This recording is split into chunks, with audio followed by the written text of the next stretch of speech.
Selamat siang kepada Ibu Purwanti selaku dosen pembimbing kami di mata kuliah semantik, dan juga kepada teman-teman semua. Kami dari kelompok 1 akan mempresentasikan tentang kerja kelompok kami, yaitu tentang perubahan makna. Tapi sebelum masuk ke materi, saya akan memperkenalkan anggota kelompok 1. Yaitu yang pertama ada Mita Anggreni, yang kedua ada saya sendiri Sinaga Nugraha Manabadi, yang ketiga ada Heni Restiarum, yang keempat ada Adelia Alhamdaniah Ritsnanda, yang kelima ada Darmawati, keenam ada Rizka Ayu Nur Aisyah, dan 7 ada Valenjong Winarli. Mungkin langsung saja kepada materi pertama. Pada pemateri pertama disilakan. Baik, terima kasih kepada moderator. Sebelum kita masuk ke jenis-jenis perubahan, kita bahas dulu tentang definisi perubahan makna. Jadi dahulu kala itu disebutkan bahwa perluasan makna tidak memiliki perubahan atau bersifat mutlak. Pernyataan ini menyiratkan juga pengertian bahwa kalau secara sinkronis itu makna tidak dapat berubah, tapi kalau secara diakronis bisa saja memiliki perubahan. Misalnya pada kata sastra. Jadi kalau dulu itu kata sastra itu bermakna tulisan atau huruf, lalu berubah makna menjadi buku, kemudian berubah lagi menjadi buku yang baik isinya dan baik bahasanya. Dan sekarang kita ketahui bahwa sastra itu bermakna karya yang bersifat imajinatif kreatif.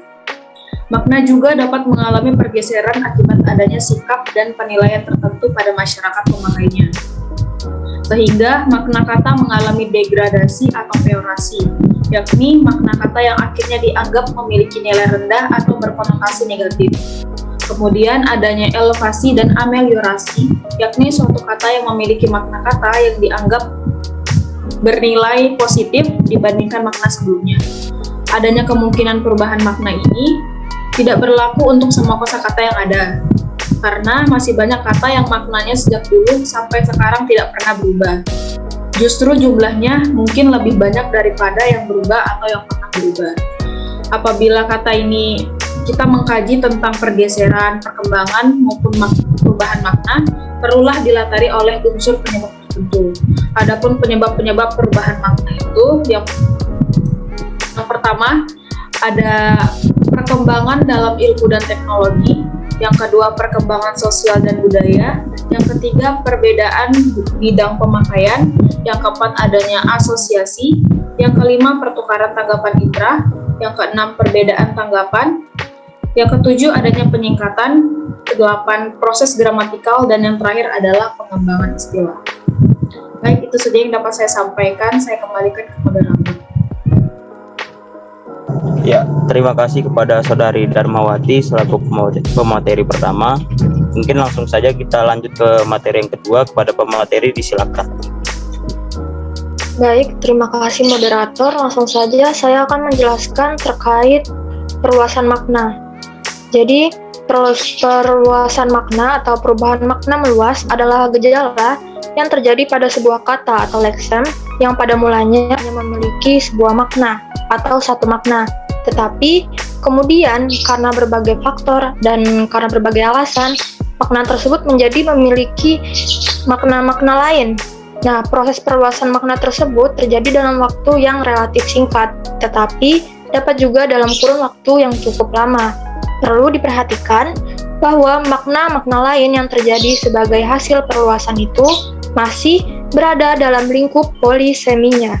Jadi, makna-makna itu masih ada hubungannya dengan makna asalnya.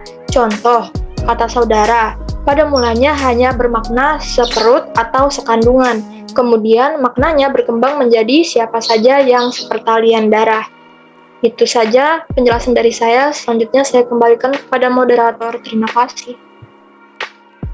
Terima kasih Saudari Adel atas penjelasannya di materi kedua. Lanjut kita ke materi yang ketiga. Kepada pemateri disilakan.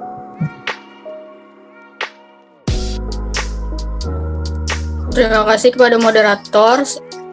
Saya akan menjelaskan mengenai perubahan makna, yaitu menyempit. Perubahan menyempit adalah gejala yang terjadi pada sebuah kata yang pada mulanya mempunyai makna yang cukup luas, kemudian berubah menjadi terbatas hanya pada sebuah makna saja. Jadi kata yang dahulunya itu memiliki makna yang cukup luas, seiring dengan perubahan zaman, makna tersebut bisa saja mengalami penyempitan. Contohnya seperti kata sarjana. Kata sarjana dahulu itu memiliki makna orang-orang yang pandai atau seorang cendekiawan. Kemudian seiring perkembangannya zaman, makna kata sarjana berubah menjadi orang yang lulus dari perguruan tinggi. Mungkin itu saja yang bisa saya sampaikan. Saya kembalikan kepada moderator. Terima kasih Saudari Heni atas penjelasannya. Lanjut kita materi selanjutnya akan disampaikan langsung oleh pemateri keempat. Kepada pemateri keempat disilakan.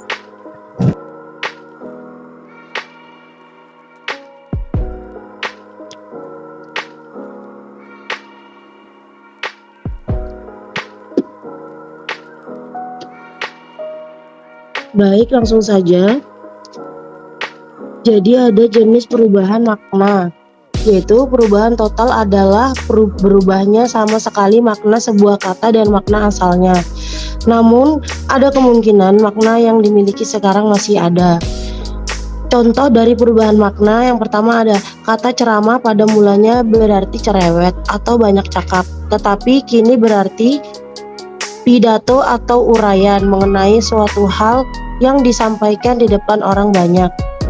Mungkin itu saja yang dapat saya sampaikan. Saya kembalikan kepada moderator. Terima kasih Saudari Rizka atas penjelasannya. Kemudian kita ke materi yang selanjutnya, yaitu ada penghalusan yang akan disampaikan oleh pemateri kelima kepada pemateri kelima. Disilakan. Baik, terima kasih moderator atas kesempatannya. Jadi saya akan menjelaskan mengenai jenis perubahan makna penghalusan atau eufemia. Dalam pembicaraan mengenai penghalusan ini, kita berhadapan dengan gejala ditampilkannya kata-kata atau bentuk-bentuk yang dianggap memiliki makna yang lebih halus atau lebih sopan. Kecenderungan untuk menghaluskan makna kata tampaknya merupakan gejala umum dalam masyarakat Indonesia. Jadi misalnya kata-kata yang sebelumnya dirasa kasar itu dihaluskan kembali. Contohnya kata penjara atau bui diganti dengan kata atau ungkapan yang maknanya dianggap lebih halus, yaitu lembaga permasyarakatan. Contoh lain yaitu pemecatan dari pekerjaan diganti dengan pemutusan hubungan kerja atau PHK. Dan kata babu diganti dengan pembantu rumah tangga dan kini diganti lagi dengan pramuwisma. Sekian yang dapat saya sampaikan. Saya kembalikan kepada moderator.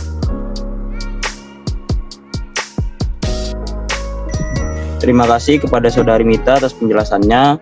Lalu materi selanjutnya ada pengasaran yang akan disampaikan oleh materi ke-6. Pada materi ke-6 disilakan. Baik, terima kasih moderator. Jadi di sini saya akan menjelaskan mengenai pengasaran atau peyorasi. Dalam KBBI sendiri, peyorasi adalah perubahan makna yang mengakibatkan sebuah ungkapan menggambarkan sesuatu yang lebih tidak enak, tidak baik, dan sebagainya. Lalu Gorsh juga menjelaskan bahwa peyorasi adalah suatu proses perubahan makna sebagai kebalikan dari ameliorasi. Dalam peyorasi, arti yang baru dirasakan lebih rendah nilainya dari arti yang lama. Jadi maksudnya di sini bahwa pengasaran sendiri memberikan makna yang lebih buruk daripada sebelumnya. Contohnya pada kata monyet. Dulu kata monyet sendiri menggambarkan sesosok hewan. Namun pada sekarang kata monyet digambarkan sebagai perwujudan atau perwarakan dari fisik seseorang yang buruk. Lalu ada juga kata hotel.